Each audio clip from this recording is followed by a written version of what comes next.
As the Gabby Petito case develops, new questions are surfacing. And joining us now is retired FBI agent Dennis Franks to address some of those questions for us. Welcome to Prime. Good evening. How are you? So now that Gabby's body has been found and there's an arrest warrant for laundry, how does this change the search effort? Well, I think the search effort is been pretty intense, but obviously now that there's an arrest warrant, I think it's intensified. It gives them all the more reason and resources to pursue finding Brian. And I think it kind of seems like a lull in activity right now because we haven't heard much, I don't think, today. But I can assure you the command posts are running, strong and hard, and they're probably getting a lot of tips that they're pursuing that we haven't heard about. Yeah, probably millions of tips. I can only imagine how, given the public interest, how flooded they are with tips from the public and information. So what happens next if laundry's not found in the next days or weeks or month with so many other unsolved cases and fugitives on the run? How do authorities proceed? Because if you ask a lot of families of other missing people, particularly people of color, they're going to say not nearly as many resources were devoted to our cases. Yeah, I don't have a good answer for that because there's probably some truth to that, not everything is equitable. It's just for whatever reason, this has received a lot of attention because the couple themselves were on social media, and it's just generated a lot more attention to this matter. People reporting immediately. They recognize the couple, and they're recognizing the van, and a lot of things that are happening instantaneously. So I think the other matters certainly deserve their attention, and hopefully they will be addressed accordingly. So you anticipate it being just as intense if he's not found in the next, 2 months, let's say? I don't know about 2 months because there's a matter of resources, but I expect it to continue at full speed for the time being. I can't really predict at what point there may be a lull, more of a lull and a pullback, but it's always crucial in the first several days to find someone that's missing.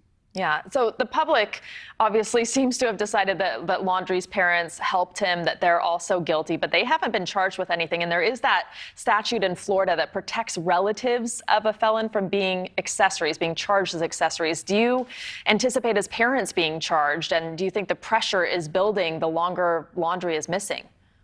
That's a very good question. I don't really know what will happen with that. I don't know what they've said and haven't said. I don't know how much they have maybe participated in his hiding, if at all. It sounds like there's certainly a possibility they have, and if that's the case, I think it'll depend on the facts, the exact facts that are determined as far as any involvement they might have had. I'm not going to speculate that they have, but it certainly doesn't add up. Like I've said from the beginning, I like to keep an open mind. I don't like to, point somebody guilty at the beginning, but this has certainly looked from the beginning. Everything has been done to point to Brian in this matter, and the longer it goes, the worse that looks. So a friend of Gabby says he's adept at survival, that he has this type of a lifestyle, this ability to survive in the wilderness. How does that direct the working theory about how he will be able to evade law enforcement potentially? It makes it more challenging. When you go back to Eric Rudolph after Atlantic bombings, I mean, he was in hiding for quite a while in the Appalachian Mountains, and I think at some point it was determined that he actually had assistance there. I don't know if there's assistance in this matter. I think it would be very, very challenging to survive, even with survival training in the Everglades like this. Again, I may be speculating, that maybe he's had assistance somehow, if not relatives, maybe someone else, maybe someone along the way, maybe something he's planned in advance. There's a lot of good questions, a lot of unknowns.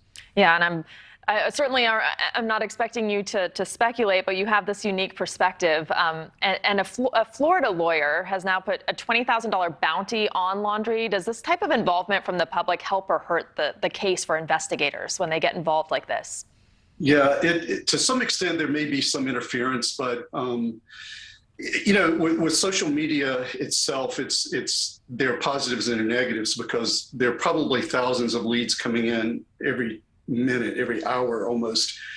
and probably 90% of them are have to be discounted. They have to evaluate them, and it takes a lot of resources to look at that, but you can't ignore any of it because you never know when there might be some tidbit of evidence in anything reported that has some value. And in one sense, I think engaging some private resources is probably not a bad thing as long as it doesn't interfere with law enforcement. I think that there are a lot of good private firms and investigative agencies out there who could probably lend a hand. All right, Dennis Franks, thank you so much for joining us tonight on Prime. My pleasure.